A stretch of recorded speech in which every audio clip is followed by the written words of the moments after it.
The United States has always had a two-party system, meaning the political scene has always been dominated by two major parties. Since the 1850s, those parties have been the Democrats and the Republicans. A variety of things are responsible for keeping the two-party system in place, but that hasn't stopped several third parties from trying to break through. America's first third party emerged following William Morgan's disappearance in 1826. Morgan had been about to publish an expose on a secretive society called the Freemasons, fueling rumors that he was kidnapped and murdered by Masons to maintain the order's secrecy. Dozens of Masons were tried for Morgan's abduction, but few were convicted, and even then they received light sentences. When the New York legislature shot down a proposal to further investigate the Morgan affair, many became convinced that Masons were in control of the government, fears that were further inflamed by the fact that many prominent politicians were Masons. Some also believed that Masonry was a counterfeit religion out to replace Christianity. Opponents of Masonry coalesced into the Anti-Masonic Party, which sought to destroy the Freemasons. To broaden its appeal, the party took stances on a few other issues, like supporting tariffs and internal improvements. The Anti-Masons had considerable strength in multiple northern states, electing numerous state legislators and congressmen and 2 governors. In the 1832 presidential election, the Anti-Masons fielded former Attorney General William Wirt as their candidate, but he only won one state and about 8% of the popular vote. After this election, the Anti-Masons gradually weakened as anti-Masonry became less of an issue, and many Anti-Masons ended up joining the larger Whig Party, which united opponents of President Andrew Jackson, who just so happened to be a high-ranking Mason. You may have noticed another third party contested the 1832 election, the Nullifier Party. This party drew its name from the doctrine of nullification, which posits that states have the power to invalidate, or nullify, federal laws which they deem unconstitutional. The idea of nullification originated with Thomas Jefferson in the 1790s, but it became especially popular in South Carolina around 1830 following the passage of a highly protective tariff. South Carolinians hated the tariff, and many, led by Vice President John C. Calhoun, called for its nullification. Nullifiers quickly came to dominate South Carolinian politics, and in the 1832 election, the pro-nullification state legislature awarded South Carolina's electoral votes to Virginia Governor John Floyd, one of Calhoun's allies. At the same time, several nullifiers were elected to Congress, and the party shored up its hold on the state government. Shortly after the election, South Carolina nullified the tariff, beginning the nullification crisis. Andrew Jackson strongly condemned nullification, and Congress passed the Force Bill, which authorized Jackson to use whatever force necessary to uphold the law. Congress also passed a lower tariff which appeased South Carolina, so the state repealed its nullification. Following the end of the nullification crisis, the Nullifier Party quickly faded away, and some nullifiers briefly joined the Whig Party.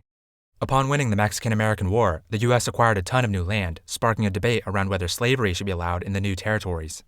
In the 1848 presidential election, the Democrats nominated Lewis Cass, who believed in popular sovereignty, wherein each territory would vote on whether or not to allow slavery. A faction of New York Democrats called the Barn Burners opposed popular sovereignty and refused to support Cass. Meanwhile, the Whig Party nominated Zachary Taylor, but Taylor was opposed by the anti-slavery Conscience Whigs because he was a slaveholding Southerner. The Barn Burners and Conscience Whigs were joined by the Liberty Party, a small abolitionist third party. Together, these 3 groups formed the Free Soil Party, which opposed the expansion of slavery. They also supported distributing Western land to settlers and limited spending on internal improvements. The Free Soilers fielded former President Martin Van Buren as their presidential candidate, and he received 10% of the popular vote, while several Free Soilers were elected to Congress.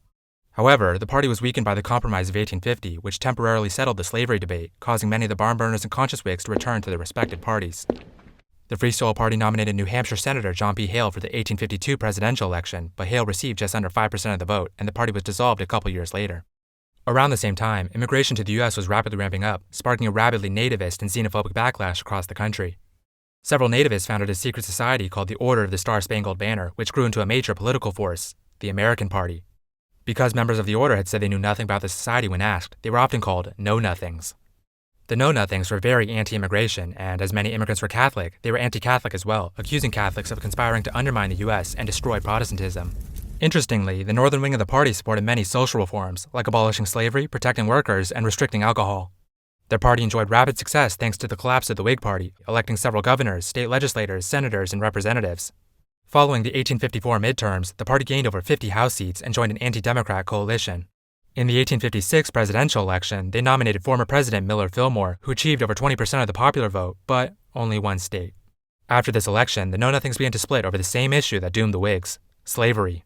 Northern and Southern Know-Nothings held opposing views on slavery, and as the country became increasingly polarized over it, the Northern wing left to join the Republican Party. By 1860, the party had essentially fallen apart. During that year's presidential election, the remnants of the Know-Nothings rallied behind another third party, the Constitutional Union Party. In 1860, the Democratic Party split into 2 factions, one in the North which supported popular sovereignty, and one in the South which was ardently pro-slavery. This election was also contested by the Republican Party, which united the anti-slavery forces in the North. However, many people oppose these three groups, viewing them all as too divisive and insufficiently committed to the preservation of the Union in the face of growing Southern support for secession. The Constitutional Union Party appealed to these people with its pledge to uphold the Constitution, preserve the Union, and enforce the laws. Other than this, the party didn't take positions on any other issue, which was intentional, as they wanted to avoid divisive issues to unite the nation. While this strategy did attract many supporters, it also limited the party's appeal to its core base of support.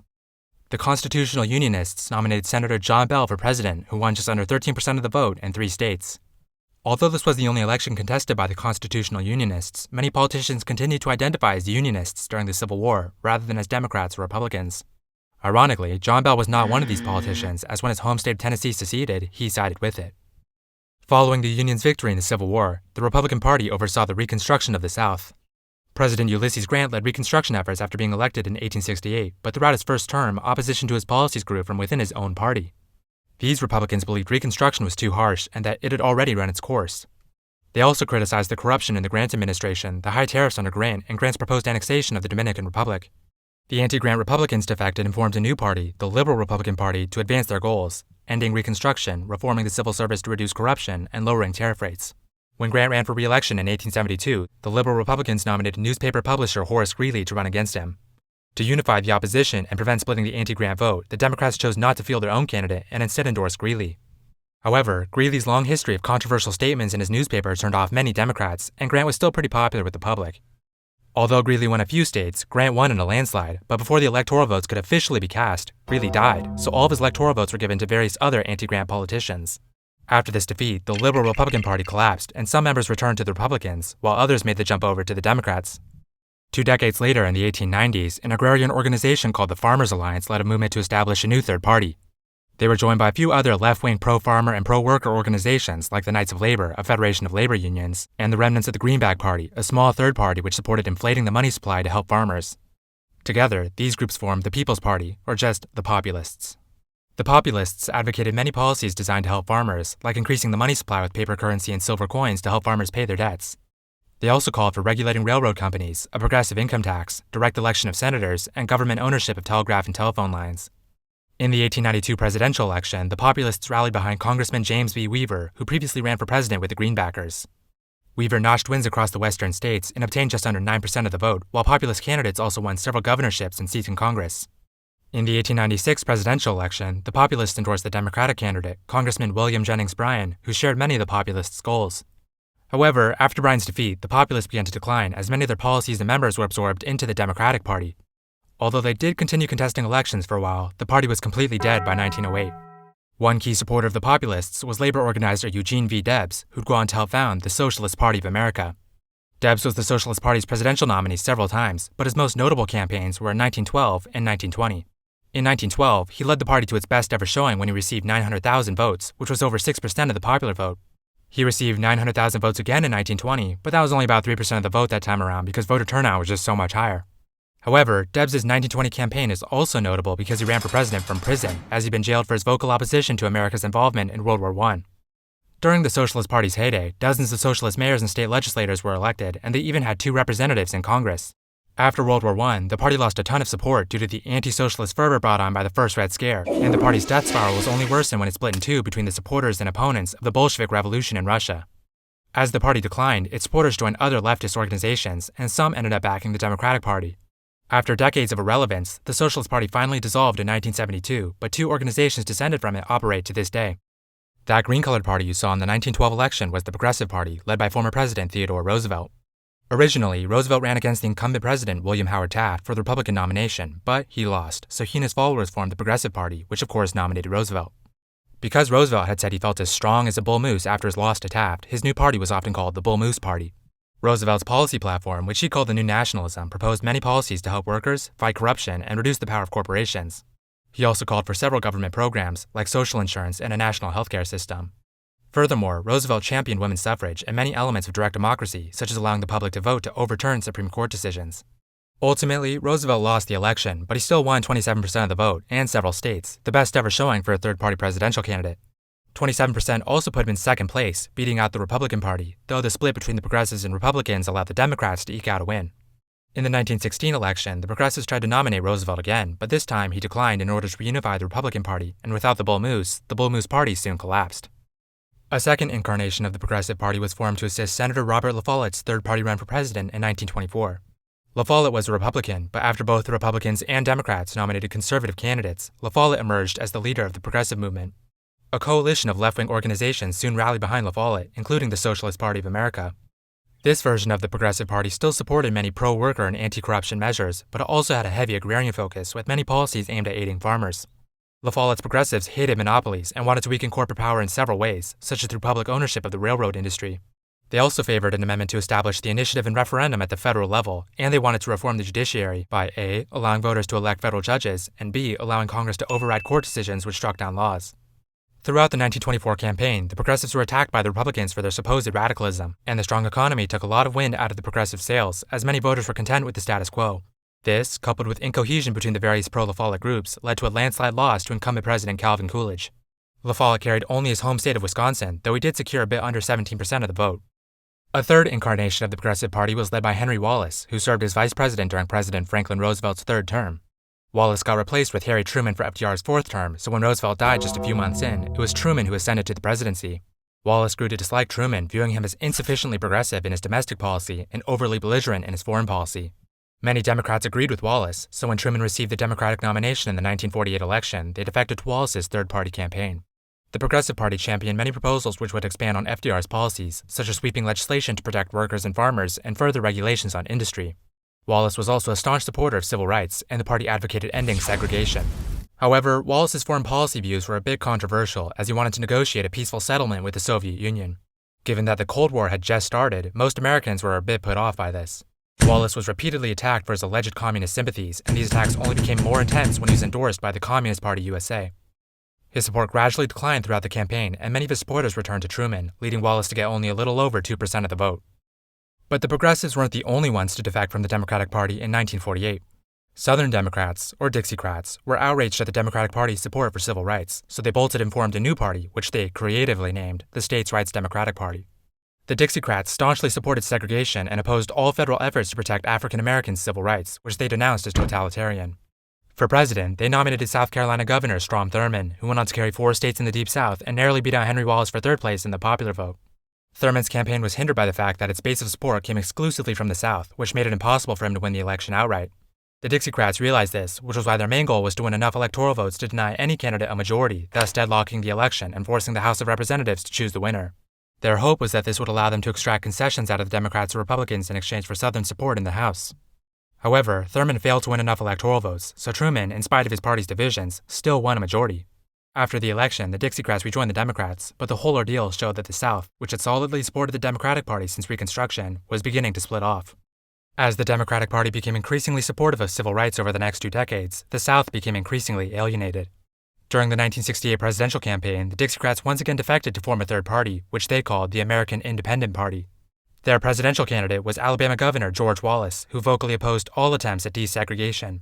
However, unlike before, Wallace was able to gain a significant amount of support outside of the South. The 1968 election was one of the most chaotic in American history, featuring the Vietnam War, the Civil Rights Movement, political assassinations, and protests and riots nationwide. Wallace's promises of restoring law and order resonated with many who just wanted a return to stability, while his populist rhetoric and support for union workers made him unexpectedly popular amongst Midwestern workers. Regardless, the American Independent Party's main goal was to win enough electoral votes in the South to deadlock the election and send it to the House, where the South might be able to trade its support for concessions. Wallace's campaign initially seemed to have a lot of momentum, but he lost ground as both the Democrats and Republicans attacked him. His running mate, Air Force General Curtis LeMay, further hurt his campaign by suggesting that nuclear weapons should be used in Vietnam. On election day, Wallace still polled over 13% of the vote and he won several southern states, but that wasn't enough to force a deadlock. The next person to mount a third-party bid for the presidency was Congressman John B. Anderson. In the 1980 presidential election, the Democrats nominated incumbent President Jimmy Carter, who was widely unpopular thanks to a weak economy and his reputation as an ineffective leader. Meanwhile, the Republicans nominated Ronald Reagan, who many viewed as an extremist. Anderson initially ran for the Republican nomination, but after losing to Reagan, he launched an independent campaign for president which appealed to Republicans and Democrats who were dissatisfied with their party's candidates. Anderson's campaign staked out liberal positions on some issues, like supporting abortion, gun control, and the Equal Rights Amendment, while taking conservative positions on other issues, such as balancing the federal budget and cutting regulations. His signature proposal was a 50-cent tax on every gallon of gas to reduce America's dependence on foreign oil. At the start of the campaign, Anderson seemed poised for a strong performance, with some polls showing him with close to 30% support. However, his campaign struggled to match the fundraising and organization of the Democrats and Republicans, and with time, many of his supporters drifted back to one of the major parties. In the end, Anderson won just 6.6% of the popular vote and no electoral votes, while Reagan won in a landslide. The 1992 presidential election also featured a major independent candidate, Texan billionaire Ross Perot. Perot campaigned on the idea that the government was run by selfish politicians, lobbyists, and interest groups, and that it was in dire need of reform. With public dissatisfaction in the government at a historic high, Perot's message of reform struck a chord with many people. He often talked about the need to reduce the deficit, which he planned on doing by passing a balanced budget amendment, raising taxes on the rich, and cutting government spending. Perot was also the leading opponent of NAFTA, a trade agreement which made trade between the US, Canada, and Mexico much easier because he believed it would cause American companies and jobs to move abroad. Initially, some polls actually had Perot in first place, ahead of the Democrats and Republicans, but he declined throughout the campaign after a few scandals. He suddenly dropped out in July, claiming he didn't want to deadlock the election, but then he re-entered in October and participated in 3 presidential debates. Ultimately, Perot still won just under 19% of the popular vote, one of the best third-party showings in American history, though he won no electoral votes. After this loss, Perot founded the Reform Party, and he served as the party's nominee in the 1996 presidential election. This time around, he performed substantially worse, only gaining about 8% of the popular vote. Perot's campaign had spent much less money than it had in 1992, and he struggled to air ads or gain much media attention. Unlike 1992, he was excluded from the presidential debates, further handicapping his campaign's ability to reach voters. Opposition to NAFTA had also cooled off after Perot lost a debate over the agreement to Vice President Al Gore in 1993, lessening the appeal of his most prominent policy position. With this defeat, Perot retired from politics, but the Reform Party continued to contest elections. They achieved their biggest win when their candidate was elected governor of Minnesota, but their party otherwise had few victories. After getting less than 1% of the vote in the 2000 presidential election, they were condemned to irrelevance, although they do still exist. The largest third party nowadays is the Libertarian Party, which was founded in 1971. As its name might suggest, the party is built on the idea of liberty.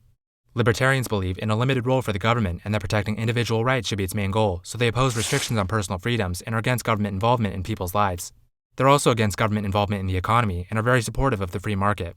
Because of their belief in a small government, libertarians oppose taxation and many government programs.